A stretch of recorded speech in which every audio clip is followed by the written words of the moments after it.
اور وہ وحید بہبہانی درس پڑھا رہے ہیں. درس ختم ہوا, ایک شخص آیا, شاگردوں کا اجتماع ہے, اور مرحوم وحید بہبہانی کے سامنے ایک کپڑے کی تھیلی لا کر رکھتا ہے اور کہتا ہے کہ اس میں زیورات ہیں, جواہرات ہیں, یہ میں آپ کے لیے لے کر آیا ہوں, ان کو آپ جہاں مناسب سمجھتے ہیں خرچ کر دیں, لیکن ان کے پیچھے ایک داستان ہے, ایک واقعہ ہے, وہ میں نے آپ کو ضرور سنانا ہے. اچھا بتاؤ وہ کیا واقعہ ہے؟ کہا میں شیروان سے تعلق رکھتا ہوں, قفقاز گیا, تاجر ہوں, مالدار ہوں قفقاز میں اور روس کی سائٹ پہ. وہاں میں نے دکان خریدی اور میرے دکان کے اطراف میں جو دکاندار تھے, انہی دکانداروں میں سے ایک دکاندار کی دوشیزہ بیٹی, میں اس کا عاشق ہو گیا. رشتہ بھیجا, انہوں نے کہا کہ تم ایران سے آئے ہو, ایران کے لوگ مسلمان ہوتے ہیں, ہم عیسائی ہیں, مسلمان کو بیٹی نہیں دیتے. عاشق ہے, عشق میں دین کو چھوڑ دیا. آج کل لوگ چھوڑ دیتے ہیں, دین کو چھوڑ دیا. کہا نہیں میں مسلمان نہیں ہوں. کس نے آپ کو کہا؟ میں تو آپ ہی کی طرح عیسائی ہوں. اچھا ٹھیک ہے, ہم تمہیں بیٹی دیتے ہیں, لیکن اگر پتا چلا کہ تم مسلمان تھے تو قتل کر دیں گے. اچھا, ساری زندگی اسلام کو ترک کر دیا, جو کچھ سیکھا تھا ذہن سے نکل گیا. اس نے اسلام کو سلام کیا, اسلام نے اس کو سلام کر دیا کہ ٹھیک ہے تجھے میری ضرورت نہیں ہے, میں بھی تجھے چھوڑ رہا ہوں, جا تو اس عیسائی کے ساتھ رہ. اب شادی ہو گئی, بچے ہو گئے, زندگی گزر گئی, اب پچھتا رہا اسلام کو چھوڑ دیا, عظیم دین کو چھوڑ دیا, عظیم آئین کو چھوڑ دیا. اب کیا کروں؟ اب پچھتا رہا ہے, بازگشت کرنا چاہتا ہے, اسلام کی طرف لوٹنا چاہتا ہے, کچھ ذہن میں موجود نہیں ہے سوائے حسین. صرف حسین کو جانتا, اسلام کو نہیں جانتا. نماز نہیں آتی ہے, روزہ نہیں آتا ہے, زکوٰۃ نہیں آتی ہے, کچھ نہیں معلوم کہ اسلام کے احکام کیا ہیں. بس اتنا معلوم ہے کہ جوانی کے ایام میں ہم کسی حسین پر گریا کرتے تھے, حسین کو روتے تھے. اپنے گھر کے ایک کمرے کو مخصوص کرتا ہے اور وہاں بیٹھتا ہے حسین ابن علی پر عزاداری کے, چھپ چھپا کر. اب گھر میں جب ایک آدمی مخصوص کسی جگہ پر بیٹھے تو خواتین کو تجسس ہوتا ہے. زوجہ آئی, دیکھا اس کمرے سے تو رونے کی آوازیں آ رہی ہیں, دستک دی, داخل ہوئی, پوچھا کیا ماجرا ہے؟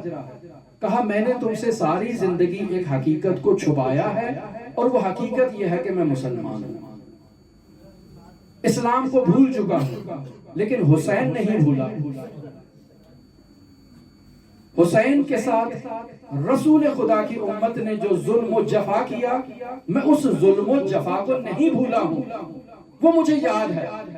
میں حسین ابن علی پر گریا کرتا ہوں, عزاداری کرتا ہوں, روتا ہوں. اچھا, اب زوجہ کو معلوم ہو گیا کہ یہ حسین پر گریا کرتا ہے. زوجہ میں بھی وہ جذبے کی کیفیت آ گئی.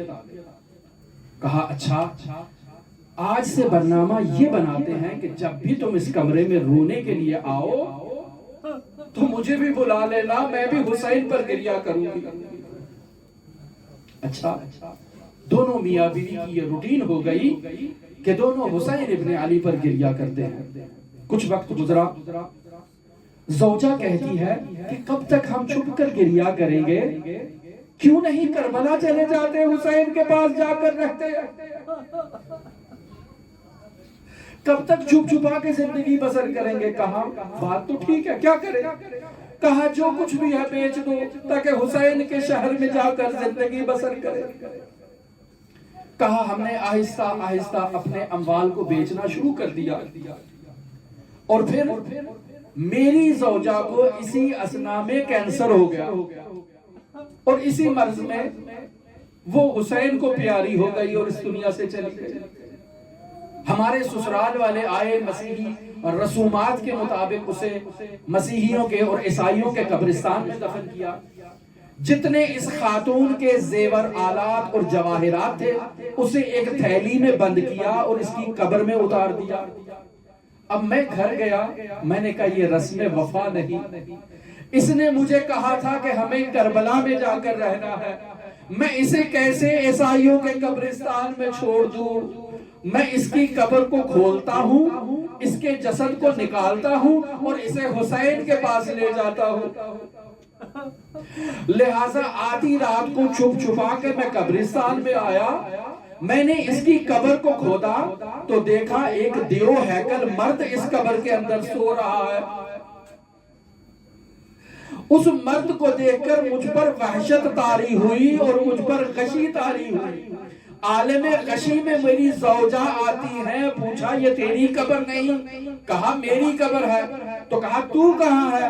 کہا جب مجھے یہاں دفن کیا تھا اس شخص کو باب الساعہ کے نیچے حرم حسینی میں دفن کیا تھا۔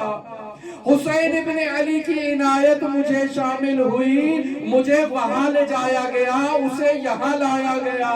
اب میں حسین ابن علی کے حرم میں موجود ہوں، مجھے وہاں تلاش کرنا، فلاں جگہ پر میری قبر ہے، میں یہاں نہیں رہتی ہوں۔ اچھا، یہ شخص اپنی زوجہ کے پیچھے جاتا ہے، باب الساعہ کے نیچے جہاں نشان بتایا تھا اس قبر کی نشاندہی کرتا ہے، اجازت طلب کرتا ہے کہ میں اس قبر کو کھودنا چاہتا ہوں۔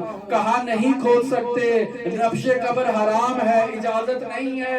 بہت فلسفے بیان کرتا ہے، بہت دلیل بیان کرتا ہے، بہت ہیلو بہانوں کو بیان کرتا ہے۔ قبر کھودی جاتی ہے تو دیکھتا ہے اس کی زوجہ وہاں آرام کر رہی ہے، اس سے تھیلی نکالتا ہے جواہرات کی اور وحید بہبہانی کے پاس آتا ہے، کہتا ہے یہ وہی سونے اور جواہرات کی تھیلی ہے جو میری زوجہ کی تھی، آپ اسے اللہ کی راہ میں خرچ کریں، وہ حسین کے